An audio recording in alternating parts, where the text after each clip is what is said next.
বসন্ত নয়, আমার দরজায় প্রথম কড়া নেড়েছিল অবহেলা।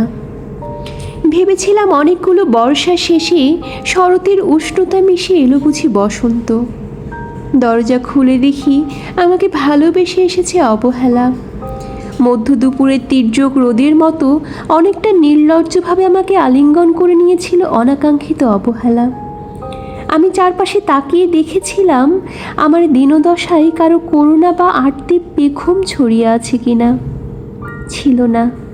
বৃষ্টিহীন জনপদে খড়খড়ে রোদ যেমন দস্যুর মতো অদমনীয়, তেমনি অবহেলাও আমাকে আঁকড়ে রেখেছিল নির্মোহ নিঃসংকোচিত। আমি অবহেলাকে পেছনে ফেলে একবার ভৌ দৌড় দিয়ে এগিয়ে গিয়েছিলাম। তখন দেখি আমার সামনে কলহাস্যে দাঁড়িয়েছে উপেক্ষা। উপেক্ষার সঙ্গেও একবার কানামাছি খেলে এগিয়ে গিয়েছিলাম তোমাদের কোলাহলমুখর আনন্দ সভায়। কি মিলেছিল? ঠোঁট উল্টানো ভৎসনা আর অভিশপ্ত অনুরার মতো একতাল অবজ্ঞা। তাও সয়ে গিয়েছিল একটা সময়। ধরেই নিয়েছিলাম আমার কোনো কালেই হবে না রাবেন্দ্রিক প্রেম। তোমাদের জয়গানে করতালিতে নতজানু থেকেছিল আমার চাপা আবেগ, আক্ষেপ, লজ্জা। বুঝে গিয়েছিলাম জীবনানন্দময় স্বপ্ন আমাকে ছোবে না। জয়নুলের রং নিয়ে কল্পনার বেসাতি, হারানো দিনের গানের ঐন্দ্রালিক তন্ময়তা, বা ফুল পাখি নদীর কাব্যালপে কারা মশগুল হলো এ নিয়ে কৌতূহল দেখাবার দুঃসাহস আমি দেখাইনি কখনো। এত কিছু নেই জেনেও নজরুলের মতো বিদ্রোহী হব সে অমিত শক্তিও আমার ছিল না। মেনে নেয়ার বিনয়টুকু ছাড়া আসলে আমার কিছুই ছিল না। ছিল শুধু অবহেলা, উপেক্ষা আর অবজ্ঞা। হ্যাঁ, একবার তুমি বা তোমরা যেন দয়া করে বাঁকা চোখে তাকিয়েছিলে আমার দিকে। তাচ্ছিল্য নয়, একটু মায়াই যেন ছিল।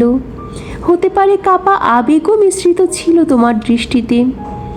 ওইটুকুই যে আমার পাওয়া। আমি ঝরে পড়া পাতা, তুমি ছিলে আকস্মিক দমকা হাওয়া। তারপরেও অবহেলার চাদর ছড়িয়ে, উপেক্ষার দেয়াল ডিঙিয়ে ও অবজ্ঞার লাল দাগ মুছে জীবনের কোনো সীমারেখা ভাঙতে পারিনি আমি। এ কথা জানি শুধু অন্তর্যামী। অনেক স্বপ্নপ্রবণ হয়ে একবার ভেবেছিলাম এই অবহেলা তুষারপাতের মুখচ্ছবি, উপেক্ষা কাচের দেওয়াল, অবজ্ঞা কুচকুচে অন্ধকার। এর কিছুই থাকবে না একটি বসন্তের ফুৎকারে।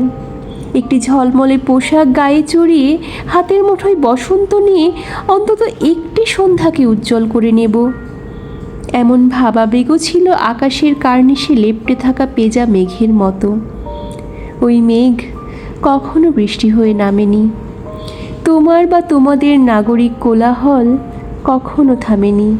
অর্ধেক জীবন ফেলে এসে দেখি অনেক কিছুই বদলে গিয়েছে। সে কি, কোথায় হারালো কৈশোরের দিনলিপি বিপন্ন করা অবহেলা, স্বপ্নকে অবদমনের স্বরলিপিতে আটকে ফেলা উপেক্ষা, আর তারুণ্যকে ম্রিয়মাণ করে রাখার অবজ্ঞা? ওরা আমাকে চোখ রাঙাতে পারে না ঠিক, তবে এখনো পোড় খাওয়া দিন বড্ড রঙিন। তুমি আজ সমুদ্র জলে হাত রেখে বলে দিতে পারি কোন ঢেউয়ে ভেসে বেড়াচ্ছে তোমাদের গোপন অশ্রুকণা। আকাশের পানে তাকিয়ে বুঝতে পারি কার দীর্ঘশ্বাসে ঝরে পড়ছে নক্ষত্র। এমনকি তুমি যে সম্রাজ্ঞীর বেশে আড়ালের মিহিন কষ্ট চেপে হয়েছ লাবণ্যময় পাষাণ পাথর, এটাও দেখতে পায় অন্তর্দৃষ্টি দিয়ে। আমি জানি দীর্ঘশ্বাস ভরা এই আখ্যান যদি পেত কবিতার রূপ, সেই অবহেলা হতো বসন্ত স্বরূপ।